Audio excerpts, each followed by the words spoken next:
Good morning, good afternoon, and good evening, wherever you are in the world. My name is Sian Gates, and welcome to PTP, Power to the People. In recent news, Great Britain is suffering from a tragic loss of the late Queen Elizabeth II. She was the second longest reigning monarch in modern world history, serving for 70 years. Despite the present moment of her passing, the malicious choices in her past are catching up. What is the price of a culture's heritage? And when is the timeline for societal reparations? Stay tuned on this episode of Power to the People, called Royal Gift or Stolen Gem. In today's episode, Royal Gift or Stolen Gem, we will discuss the recent controversy associated around the true ownership of the Great Star of Africa, the largest clear-cut diamond in the world, which rests on the royal scepter belonging to the deceased queen. CNN digital news producer Nimi Princewell wrote the article that discusses frequent demands from South Africa that the British royal family is obligated to return the Great Star since Britain's acquisition of the jewels were illegitimate. First, we must provide historical context and understand the negative implications of this diamond. The Great Star of Africa is also named the Cullinan Diamond, after the owner of the mine, Thomas Cullinan. It is the largest gem-quality rough diamond ever found, weighing 530.4 carats. That sounds too good. Let's get the bill. Brr. Although it was mined in South Africa in 1905, it was handed over to the British royal family by South Africa's colonial authorities.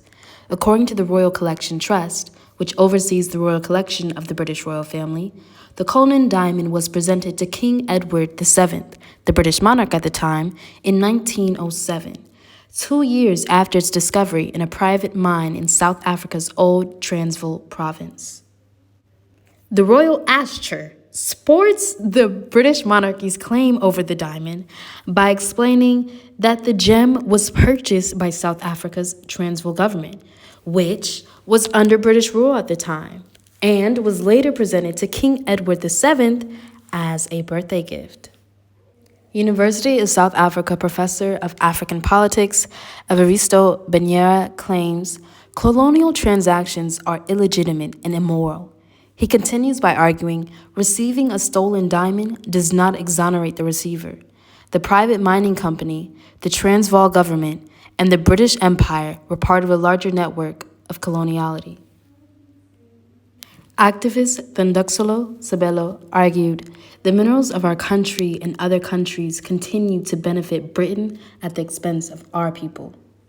Given the Queen's long reign and British rule, it brings in the question rooted in patriarchal, Eurocentric privilege. How does a gift from stolen land equate to family heirloom? Even so, the inherent discrimination that the descendants of Africans and Afro-Caribbeans experience across the world is perpetuated by these bigoted ideologies that developed from colonialist times. Where do we distinguish the line of past and present when it is recurrent in our future? Leigh Ann Mathis, a national spokeswoman for the Economic Freedom Fighters, EFF, a South African opposition political party, Reason, the late Queen of England has flaunted these diamonds for over half a century and followed up by declaring, "Our call is for reparations for all colonial theft, which the theft of the Great Star of Africa is a part of."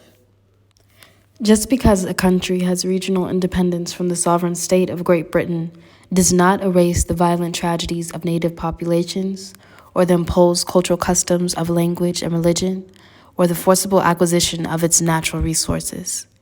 This publication highlights the negative implications of colonialism, specifically in South Africa, and the direct correlation of societal reparations. Throughout the article, we are able to witness a multifaceted conversation that includes diverse perspectives with respective accounts on their personal opinions regarding the Great Star of Africa.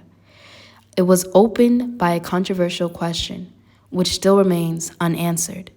Therefore, Nimi Princewell effectively depicts the intercultural conflict of the valuable artifact, the Great Star of Africa, in a reasonable dispute with credible sources from the respective nations. Before extrapolating the important elements of cultural discussion, he established a historical context on the immediate prevalence for the issue at hand. Uniquely, the author is a Nigerian journalist who is well known for exposing government corruption, yet he never inserted his own opinions or specific experiences from his own cultural positionalities into the conversation.